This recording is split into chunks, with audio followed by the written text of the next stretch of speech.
بسم الله الرحمن الرحيم إنا نحن نزلنا الذكر وإنا له لحافظون. قال الله تبارك وتعالى ورتل القرآن ترتيلا. صدق الله العظيم. قرآن مقدس اللہ تبارک و تعالیٰ کی وہ عظیم کتاب اور عظیم کلام ہے جس کو اللہ رب العزت نے اپنے محبوب سید الانبیاء والمرسلین آقا نامدار محمد رسول اللہ صلی اللہ علیہ وسلم کی ذات پر نازل فرمایا، اور جس کو آپ صلی اللہ علیہ وسلم کی امت کے لیے ہدایت کا ذریعہ بنا کر بھیجا. قرآن مقدس دو چیزوں کا نام ہے: الفاظ قرآن اور معانی قرآن. الفاظ قرآن الف سے لے کر یا تک، یہ 29 حروف تہجی، پھر ان حرفوں سے بننے والے کلمات، کلمات سے بننے والے پھر جملے، جملے سے پھر آیات. تو یہ الفاظ قرآن ہے. اور دوسرا معانی قرآن ہے.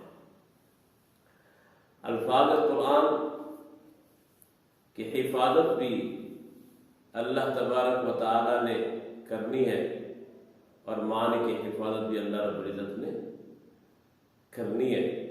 اس لیے کہ اللہ تبارک و تعالی نے فرمایا انا نحن نزلنا الذکر وانا له لحافظون، کہ ہم نے اس ذکر کو نازل فرمایا اور اس کی حفاظت کرنے والے ہی ہم ہی ہیں.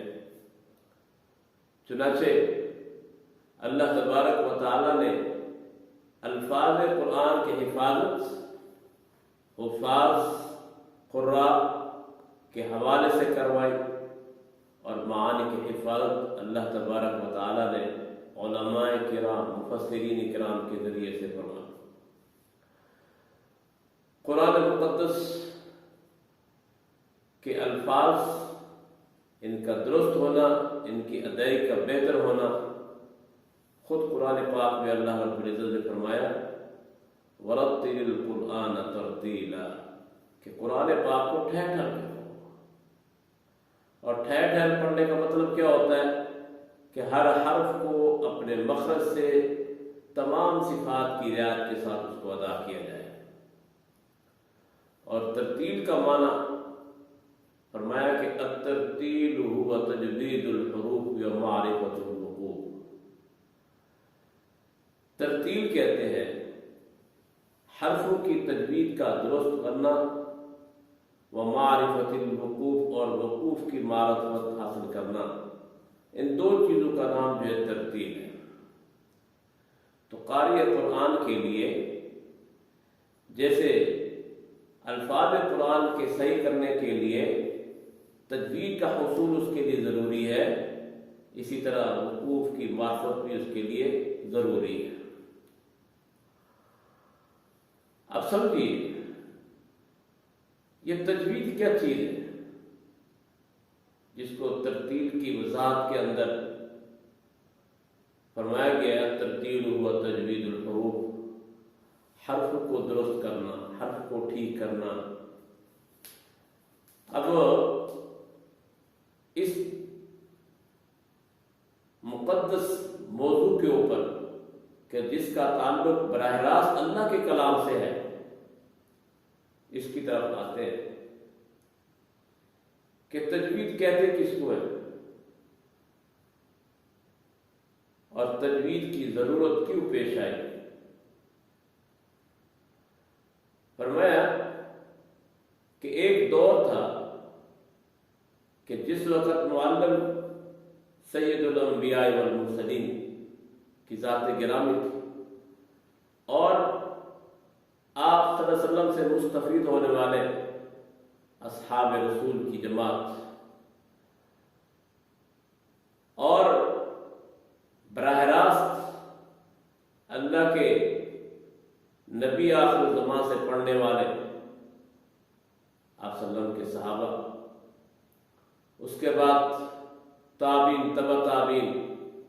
لیکن ایک دور ایسا آیا کہ پھر اس فن تجوید کے قواعد کو تحریر کی شکل میں لایا گیا. آپ صلی اللہ علیہ وسلم نے فرمایا اقرأوا القرآن بلحون العرب، کہ عرب کے لہن کے ساتھ، عرب کے لہجوں کے ساتھ، عرب کے طریقوں کے مطابق قرآن پاک کو پڑھو. یقیناً عرب اور عجم کا جب اختلاط ہوا تو اس وقت کے اہل علم حضرات نے اس فن کو، ان قواعد کو تحریر فرمایا تاکہ آنے والے قیامت تک کے انسانوں کے لیے ہدایت اور رہنمائی کا ذریعہ بن سکے.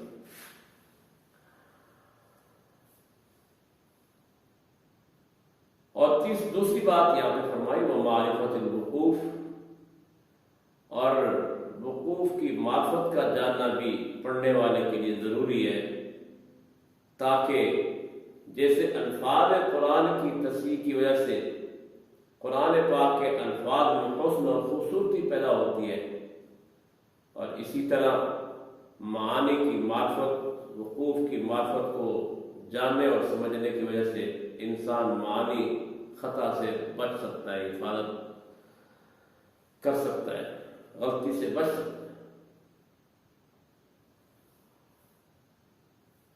اب یہ تجوید کیا چیز ہے؟ لغت کے اعتبار سے تجوید کہتے ہیں عمدہ کرنا، مزین کرنا، خوبصورت کرنا، اچھا کرنا، جس کے بارے میں آپ صلی اللہ علیہ وسلم نے فرمایا کہ حسن القرآن باصواتکم، زین القرآن باصواتکم، او کما قال علیہ الصلوۃ والسلام، کہ اپنے آوازوں کے ساتھ قرآن پاک کو خوبصورت کر کے پڑھو، اور اس خوبصورتی کا تعلق حسن کے صوت کے ساتھ ساتھ حرفوں کی ادا کا درست کرنا بھی ہے.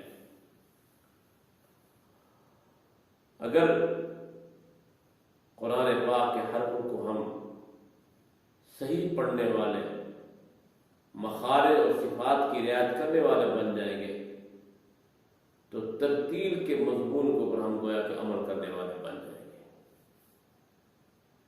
اگلے سبق کے اندر آپ کو بتایا جائے گا کہ تجوید کسے کہتے ہیں، اصطلاحی معنی اس کا کیا ہے، اور اس کے پڑھنے کا فائدہ کیا ہے، ثمرہ کیا ہے، اور اس تجوید کے پڑھنے کا حکم کیا ہے. انشاءاللہ اگلے سبق کے اندر آپ کو سمجھایا جائے گا. امید ہے کہ یہ چند گزارشات جو اس فن کو شروع کرنے سے پہلے ضروری سمجھتا تھا وہ آپ کے سامنے عرض کر دی ہیں. امید ہے کہ یقیناً آپ کو میری بات سمجھ آ جائے گی.